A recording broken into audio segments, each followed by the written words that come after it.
नमस्कार दोस्तों, मैं आप लोगों का स्वागत करता हूं। दोस्तों, आतंकवाद क्या है दोस्तों, जितना मैं जानता हूं, जितना मेरे पास जानकारी है, उतना तो मुझे उससे यही समझ में आता है, किसी निर्दोष व्यक्ति को मार देना जान से, वही आतंकवाद है दोस्तों। तो दोस्तों, अगर आतंकवाद यही है तो हमास ने जो इजराइल पे 5000 रॉकेट्स दागे थे जिसमें निर्दोष व्यक्तियों की जान गई थी, वो आतंकवाद है।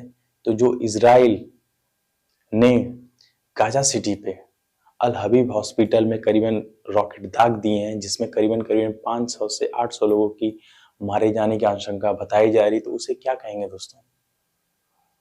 उसे आप लोग आतंकवाद नहीं कहेंगे, क्योंकि दोस्तों उस हॉस्पिटल में बच्चे होंगे, बुजुर्ग होंगे, जवान होंगे, औरतें होंगी, कुछ रिफ्यूजीज होंगे, कुछ इधर उधर के लोग होंगे।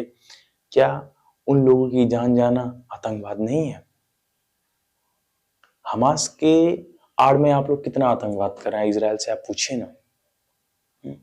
जिसके बाद मतलब इजरायली पीएम का ट्वीट आता है जिसमें वो कहते हैं कि ये हमने नहीं किया है, ये तो हमास का रॉकेट मिस हो गया होगा, वो जाके गाजा के हॉस्पिटल पे गिर गया होगा, ये कहते हैं। वो ये भी कह रहे हैं कि तो इस्लामिक जिहाद है, उन्होंने हमारे बच्चे तो मारे ही मारे, अपने भी बच्चे मार रहे हैं।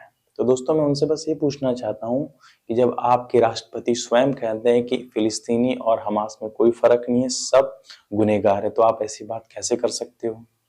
और दूसरी चीज, आप ही के एक पूर्व मतलब सुरक्षा एजेंसी के एग्जीक्यूटिव होंगे या सिक्योरिटी होंगे, जो भी होंगे, वो उन्होंने एक बयान दिया था जिसमें उन्होंने ये कहा था कि हमें इजराइल गाजा सिटी के सभी हॉस्पिटलों पे बम गिरा देना चाहिए।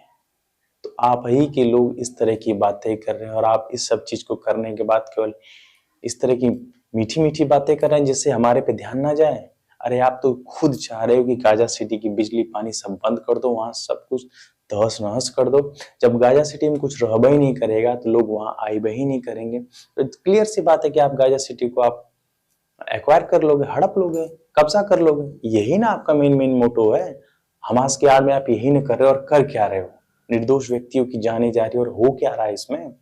इसके बाद अमेरिका के राष्ट्रपति जी का भी ट्वीट आया है, मतलब एक बयान आया जिसमें उन्होंने कहा है कि मुझे बड़ी संवेदना है, मुझे बहुत दुख हुआ, मुझे बहुत तकलीफ हुई।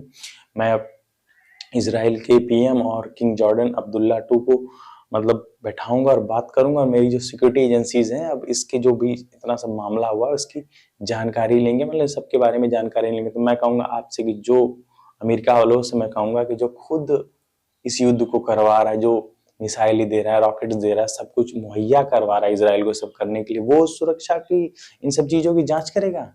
क्या ही बात करते हो यार, हद हाल है। ये सिक्योरिटी की बात करेंगे? अरे इन्होंने हमास के आतंकवादी के नाम पे, जहाँ पे जो गाजा सिटी के जो रईसी इलाके जहाँ पे ज्यादा जनसंख्या थे वहां पे बम गिराया। फिर इन्होंने मस्जिदों पे बम गिराया, यह कह के कि वहां पे हमास के जो आतंकवादी वहां छुपे हैं। अब हॉस्पिटल पे बम गिरा दिया, ये कह के कि वहां भी आतंकवादी छुपे हैं। कहने का मतलब है कि कहीं आतंकवादी छुपे हैं कहीं गिरा दोगे बम।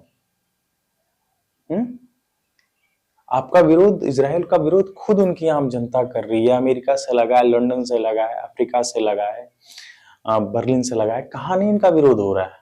और ये अपने, ये जो इजराइल कर रहा है ये केवल अपने लिए नहीं, अपने देश के जो जनता है जो विदेशों में जाके रहते हैं उनके लिए भी बहुत खतरनाक बना रहा है, क्योंकि वो लोग भी इस चीज को झेलेंगे बाहर।